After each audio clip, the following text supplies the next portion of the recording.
मैं मनीष सर अपने YouTube channel VNC पर आप सबका स्वागत करता हूं और today we are going to discuss the first chapter of business studies class 11th जिसका नाम है nature and purpose of business.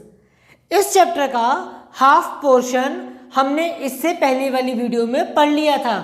अगर आप ये वीडियो पहली बार देख रहे हैं और आपने इससे पहले वाली वीडियो नहीं देखी है तो प्लीज़ इस आई बटन को क्लिक कीजिएगा और फर्स्ट वीडियो को देख लीजिएगा। इसको देखने के बाद now let us start today's topic, यानी कि फर्स्ट वीडियो में कुछ टॉपिक बाकी रह गया था, तो वो जो बाकी रह गया था वो हम आज पढ़ लेते हैं। हमने फर्स्ट वीडियो में पढ़ा था बिजनेस किसे कहते हैं, उसका मीनिंग, बिजनेस के फीचर्स, बिजनेस का नेचर और बिजनेस एम्प्लॉयमेंट और प्रोफेशन में difference. Now today we are going to discuss the objectives of a business. यानी अगर आप एक बिजनेस पर्सन हैं और आप एक बिजनेस सेटअप करते हैं तो what are your objectives, what you will think, आप बिजनेस क्यों करेंगे। बिजनेस को करने के दो मेन ऑब्जेक्टिव्स माने गए हैं। The first one is economic objective and second one is social objective। पहले पढ़ते हैं economic objectives. Economic objectives are those objectives which are related and connected with the profitability. यानी किसी भी व्यापार का या व्यापारी का सबसे पहला मोटिव क्या होता है कि if I will do a business then I will generate the profit, मुझे लाभ कमाना है, ये सबसे पहला मोटिव होता है। तो जहां पर आपका ऑब्जेक्टिव मनी से कंसर्न्ड होगा तब वो इकोनॉमिक ऑब्जेक्टिव कहलाएगा। और इसको भी ना further we can classify into 3 categories. सबसे पहले आप चाहेंगे कि आपके बिजनेस का सर्वाइवल हो जाए। सर्वाइवल का मतलब you want that you should be able to earn so much revenue that it should cover all the cost. यानी अपने प्रोडक्ट को सेल आउट करके आप एटलीस्ट इतना तो कमाना चाहिए कि मेरी कॉस्ट कवर हो जाए, मैं मार्केट में टिक जाऊं, which is called survival. Then profit, कि आपने जो सर्वाइवल कर लिया उसके बाद नाउ व्हाट यू वांट कि मुझे कॉस्ट से कुछ ज्यादा मिले। If I am selling a product then I should be able to recover the cost as well as something extra, that extra will be called as profit. And then third is growth. Growth का मतलब क्या है, जितना profit आपने आज कमाया क्या उतना ही आप अगले साल भी कमाना चाहेंगे, क्या उतना ही आप 5 साल बाद भी कमाना चाहेंगे, नहीं ना। व्हाट यू वांट, नॉर्मली हर व्यक्ति चाहता है कि मेरा आने वाला कल आज से बेहतर हो। तो ग्रोथ का मतलब मेरी सेल्स इंक्रीज हो, मेरे बिजनेस के टर्नओवर्स इंक्रीज हो, मेरी प्रॉफिटेबिलिटी बढ़े। यानी at what position right now I am, I should be move ahead, है ना। ये है economic objectives. And what are the social objectives, you are as a business person a part of society, that's why you have some duties toward the society also. जैसे कि आपकी जिम्मेदारी है कि आप कस्टमर की नीड को सेटिस्फाई करें, उसको क्वालिटी प्रोडक्ट बेचें, ना सिर्फ खुद कमाएं बल्कि मार्केट में एम्प्लॉयमेंट का जनरेशन भी करें, अनफेयर ट्रेड प्रैक्टिसेस ना करें। ये सारे सोशल ऑब्जेक्टिव्स का पार्ट होते हैं। तो इस तरह से हमारा topic objectives of business cover हो जाता है। Now let us move to another topic of the same chapter जिसका नाम है business risk. Now let us understand the business risk. The chance of happening loss is equal to risk. हम जब being a business person कोई भी business करते हैं, हमारा मोटिव क्या होता है कि we will earn the profit, लेकिन हमेशा ही प्रॉफिट होगा ये सर्टेन तो नहीं है ना। तो लॉस होने का जो चांस या जो जोन है उस एरिया को रिस्क कहा जाता है, जिसके कुछ फीचर्स मैंने बोर्ड पे लिखे हैं, या you can say also the natures. पहला नेचर कि risk arise due to uncertainties. You can think about the future, you can predict about the future, but the same event will happen, you are not sure, no one is sure। यानी आप सोच तो सकते हैं, संभावना कर सकते हैं कि कल क्या होगा, क्या एक्चुअली वही होगा? नहीं पता ना, अनसर्टेनिटी है, इसीलिए रिस्क है। दूसरा, इसेंशियल, रिस्क होना हर बिजनेस में जरूरी है। आप रिस्क की वैल्यू को इंश्योरेंस करवाकर मिनिमाइज तो कर सकते हैं, बट उसको एलिमिनेट नहीं कर सकते, क्योंकि the degree of risk depends upon the nature and size of business. Higher will be the business, the higher will be chance of risk. Smaller will be the size of business, smaller will be chance of risk. Profit is reward. आपने कहावत सुनी होगी अपने घर में अक्सर कि no risk no gain, high risk high gain. यानी अगर आपको लाभ कमाना है, if you want to earn the profit, तो आपको रिस्क तो लेना पड़ेगा और अपने पैसे को इन्वेस्ट करना पड़ेगा। प्रॉफिट के मोटिव से लॉस भी हो सकता है, बट अगर आप सिक्योरिटी चाहते हैं तो जेब में रखे रहिए पैसे, ना प्रॉफिट होगा और ना लॉस होगा। आया समझ? Now let us move to classification of business activities. Business activities को we can classify into two categories, industry and commerce. What is industry? Industry is basically an organization which convert the raw material into finished product in such a manner that it can fulfill the needs of a customer.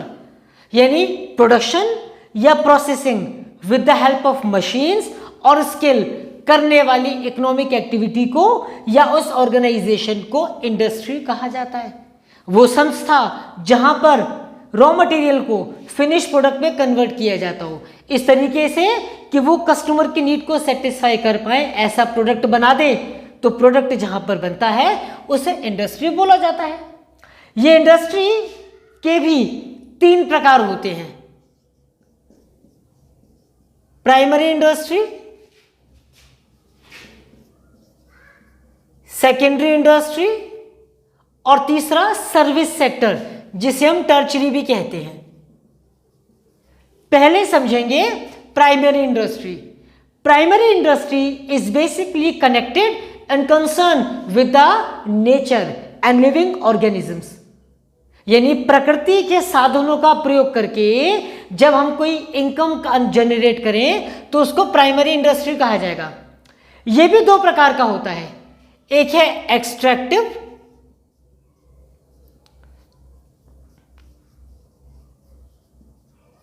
वो industry जो nature से कुछ extract करती हैं। Nature से मतलब soil से, water से, लैंड से एटसेट्रा, मतलब फिशिंग, माइनिंग, है ना, जंगल से लकड़ी काटना, ये सारे काम एक्सट्रैक्टिव में आ गए। Second one is genetic. Living organisms, reproduction of plant animals का जो काम होता है ना, मतलब पोल्ट्री फार्म होता है, कैटल होता है और नर्सरी होता है, वो सब जेनेटिक में आता है। और ये दोनों ही चीजें प्राइमरी इंडस्ट्री का पार्ट है। Now what is secondary industry? Secondary industry basically वो इंडस्ट्री होती है जो प्राइमरी इंडस्ट्री के प्रोडक्ट को रॉ मटेरियल मानती है और फिर उसको प्रोसेस्ड करके फिनिश प्रोडक्ट बनाती है। एक ऐसा फिनिश प्रोडक्ट जिसको कंज्यूमर कंज्यूम करके अपनी नीड सेटिस्फाई कर सकता है। ये सेकेंडरी इंडस्ट्री भी 2 तरह की होती है, कंस्ट्रक्शन और मैन्युफैक्चरिंग। कंस्ट्रक्शन का आप मतलब समझ रहे होंगे, construction of buildings, roads, bridges, dams etcetera. Second one is manufacturing. Manufacturing का मतलब एक ऐसी प्रीमाइसेस या फैक्ट्री जहां पर आप अपने प्रोडक्ट को प्रोसेस करें फिनिश प्रोडक्ट में फ्रॉम द रॉ मटेरियल। ये भी 4 प्रकार का है। सबसे पहला एनालिटिकल। एनालिटिकल का मतलब एक ऐसी इंडस्ट्री जो किसी एक मेन कंपोनेंट से, एक मेन रॉ मटेरियल से काफी सारे सब पार्ट्स बनाए। जैसे समुद्र से जब क्रूड ऑयल, कच्चा तेल निकलता है, उसी में से ही डीजल निकलता है, उसी में से पेट्रोल बनता है, उसी में से डीजल बनता है, तो ये एनालिटिकल इंडस्ट्री का पार्ट कहलाएगा। एक सिंथेटिकल, अलग अलग प्रकार के मटेरियल्स या केमिकल्स या कंपोनेंट्स को मिलाना और उनसे एक चीज बनाना, जैसे chemical, cement, paint etcetera. Third one processing. Processing industry एक ऐसी इंडस्ट्री जो किसी एक प्रोडक्ट को रॉ मटेरियल मानकर फिर काफी सारे प्रोसेस के बाद एक फाइनली फिनिश्ड प्रोडक्ट बना पाए। जैसे अगर आप एक शुगर मिल के ओनर हैं, आप किसान के पास गए, आपने उससे शुगर केन परचेज किया, फिर आप उसको अपनी मिल में लेकर आए और आपने चीनी बनाई, तो शुगर केन से शुगर बनने में काफी सारे प्रोसेस इन्वॉल्व होंगे। जूस निकालना होगा, क्रशिंग होगा, उसको सुखाना होगा, रिफाइन करना होगा, तो ऐसी इंडस्ट्री को प्रोसेसिंग इंडस्ट्री कहा जाता है।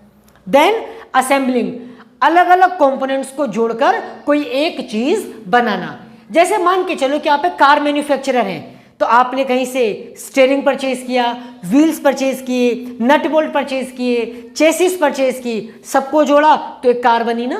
तो ऐसे काम करने वाली इंडस्ट्रीज को असेंबलिंग इंडस्ट्रीज कहते हैं।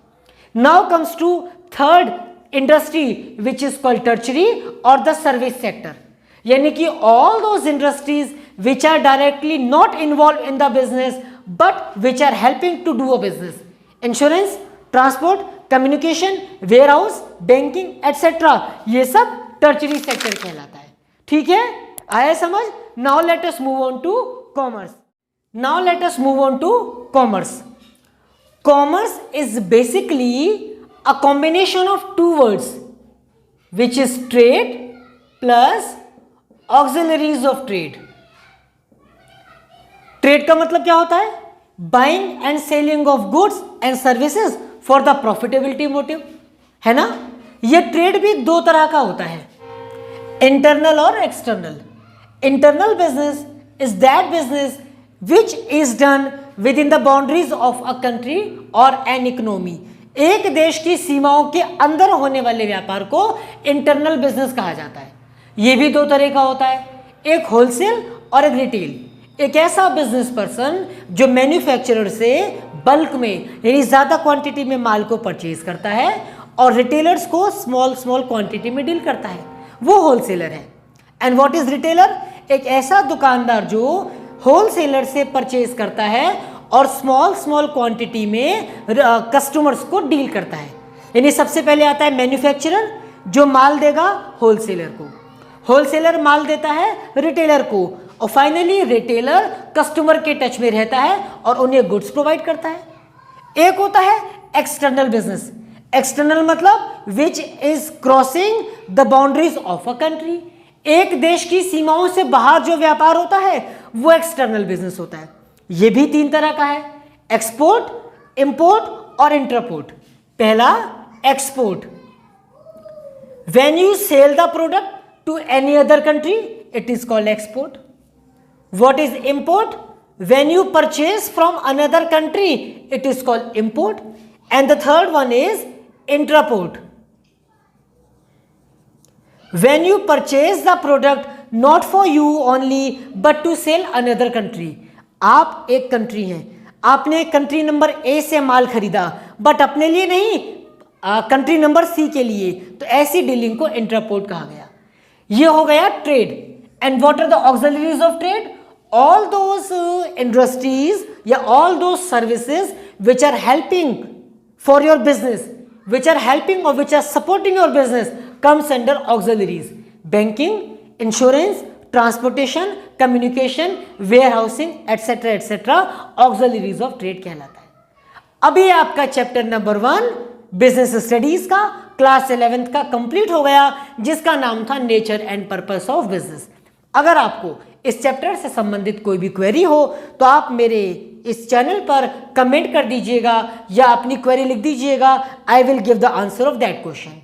ठीक है, चलिए अब हम मिलेंगे नेक्स्ट वीडियो में। उससे पहले आपको मेरा वीडियो लाइक करना है, सब्सक्राइब करना है, कमेंट करना है और फ्रेंड्स को शेयर कीजिएगा। साथ बढ़ेंगे हम, साथ पढ़ेंगे हम। Bye, god bless.